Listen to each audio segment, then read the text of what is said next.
चढ़ावा चोरी की जांच फाइनल स्टेज में पहुंच गई है। नई जांच टीम मंदिर परिसर में ही जांच कर रही है। सभी चीजों की वीडियोग्राफी भी की जा रही है। मंदिर में एक एक चीज के इस वक्त मॉनिटरिंग की जा रही है। तो अभी जो इन्वेस्टिगेशन है वो अपने अंतिम चरण में है।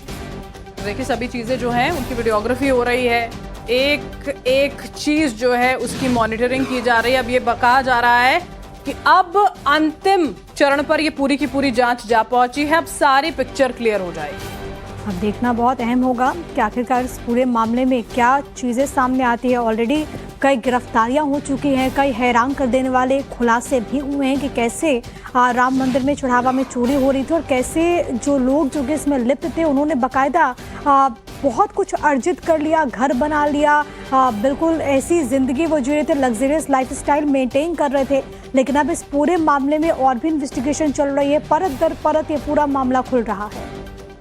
पूरे मामले को लेकर देखिए राजनीति भी गरमाई हुई है। लगातार विपक्षी पार्टियां जो हैं वो सरकार पर हमलावर है। उनका ये कहना था कि चाहे एसआईटी हो, नई टीम हो, पुलिस हो, किसी भी जांच पर किसी तरह का भरोसा नहीं है। उनका ये कहना है कि आखिर ऐसा होने कैसे दिया गया।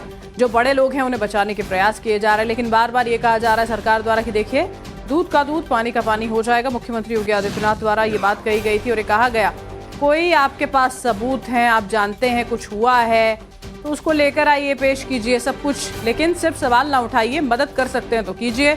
लेकिन सारी की सारी जांच जब हो जाएगी तो जो भी दोषी होंगे उन्हें बख्शा नहीं जाएगा। इस बात को बार बार दोहराया जा रहा है। ये ऐसा मुद्दा है जिस पर सियासत भी खूब हुई है। इसको लेकर के विपक्ष भी काफी ज्यादा हमलावर है। लेकिन कुल मिलाकर के आपको ये बताते चले कि अब ये पूरी जो जांच है वो अपने फाइनल स्टेज पे है। मनीष यादव हमारे साथ हमारे सहयोगी तमाम जानकारी के साथ इस वक्त कनेक्टेड हैं। मनीष, बहुत तेजी के साथ जांच चल रही है और अब कहा जा रहा है कि वहां पर बाकायदा जो टीम है वो राम मंदिर परिसर में इन्वेस्टिगेट कर रही है। बहुत जल्द सच सामने आने की उम्मीद।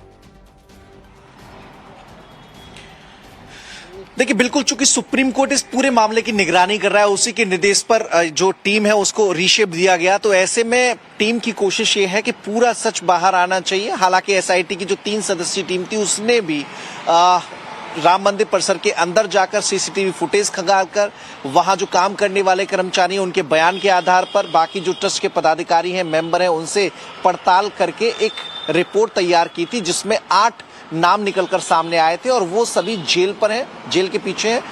सबसे पूछताछ हो गई है, कुछ बरामदगी भी हुई। उनके जो परिवारीजन हैं जिनके खातों की भी जांच हुई, उनके आस पड़ोस के लोग हैं, पुराने रिश्तेदार हैं जिनके खातों की डिटेल ली गई थी। तो एक जो प्रारंभिक रिपोर्ट है उसमें इतना तय हो चुका है कि ट्रस्ट में जो चढ़ावा चोरी हुई उसमें कर्मचारियों की मिलीभगत से और पदाधिकारियों की लापरवाही के चलते इतनी बड़ी घटना सामने आई। पहले अगर इन चीजों को दुरुस्त कर लिया जाता और जो एसओपी बनी थी उसका पालन किया जाता तो इतनी बड़ी घटना नहीं होती और जो मंदिर की प्रतिष्ठा पर सवाल खड़े हुए हैं वैसा नहीं होता। अब एसआईटी वो गुंजाइश भी तलाश रही है कि कहीं कोई ट्रस्ट का पदाधिकारी तो इसमें नहीं जुड़ा हुआ, केवल लापरवाही तक मामला सीमित है या फिर खुलकर अभयदान भी इन चोरों को दिया हुआ था।